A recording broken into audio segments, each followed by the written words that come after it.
Hello. Today, Holly Kleinfall and myself, Daniel Poulter, will be exploring the ethics of companies tracking employees' use of technology both inside and outside of the workplace. The Electronic Communications Privacy Act helps to protect users' privacy while using the internet. The ECPA makes it illegal to intercept any web traffic while it's being sent or while it is in storage without a warrant or a legal right to the data. It also makes it illegal to track a person's use of the internet, such as what sites they visited, without a court order. This means that no one can look at any data you are sending or saving without a legal right to that data or a warrant to search that data. Let's take a look at a few scenarios where the ownership of data and use of technology could get a little fuzzy. An employee of a company is streaming her music at work. She is caught and escorted out because she is using the company's bandwidth for non-work use. However, her work's policy says that she is allowed to use a computer loaned out by the company for personal use while she is at home. Jane Doe, a receptionist at a well-known law firm in San Francisco, has worked for the firm for over 10 years. She frequently uses YouTube to stream music videos while she is at work and does not think it is an ethical issue by doing so.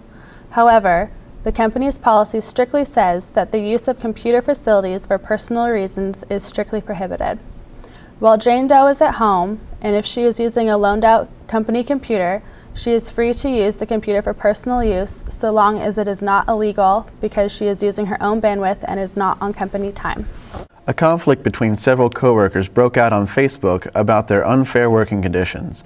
Nasty words and insults were being thrown around and everyone could see them. This conversation happened after working hours and off of company property, so they couldn't be accused of using company time for leisure. Their manager caught wind of the situation and decided he had to do something about it. In December of 2009, 5 employees were fired from the company American Medical Response. The employees took AMR to court, citing an old Labor Regulations Act. This was the first employment case to directly involve a social media element, though, so new rules had to be made. In September of 2011, the court system ruled to give the employees back their jobs. They did this because the conversation didn't happen on company property or company time. The outburst was related to unfair labor practices, and the nature of the outburst was not damaging to the company or to any individuals. This shows that the employees have rights to vent about their jobs and working conditions without the threat of being fired, as long as it isn't done on company time, just like Jane has the right to watch YouTube videos at home but not at work. An employee of a company receives an email saying that the usage of his computer has been tracked over a period of time. John Doe, a human resources coordinator, received an email from his boss explaining that his computer, as well as every other employee's, has been being tracked over the past 6 months to see what is taking place on the company's machines. John has exchanged numerous personal emails, mostly with his wife and child, has checked stock market, and has checked sports results. John's policy does not state that company computers should not be used for personal use. However, his boss believes personal use to be an unethical situation. John believes occasional personal use should be permitted, which leads to the policy rule that personal use of computer facilities is strictly prohibited, or personal use may be permitted subject to approval.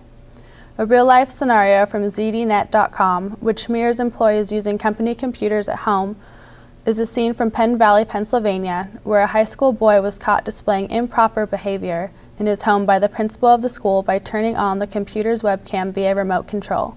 What a student does at home is his or her business, just like what an employee does at home is his or her business as well. If you're going to take your work computer home with you, make sure you know and agree to your company's terms of use policy.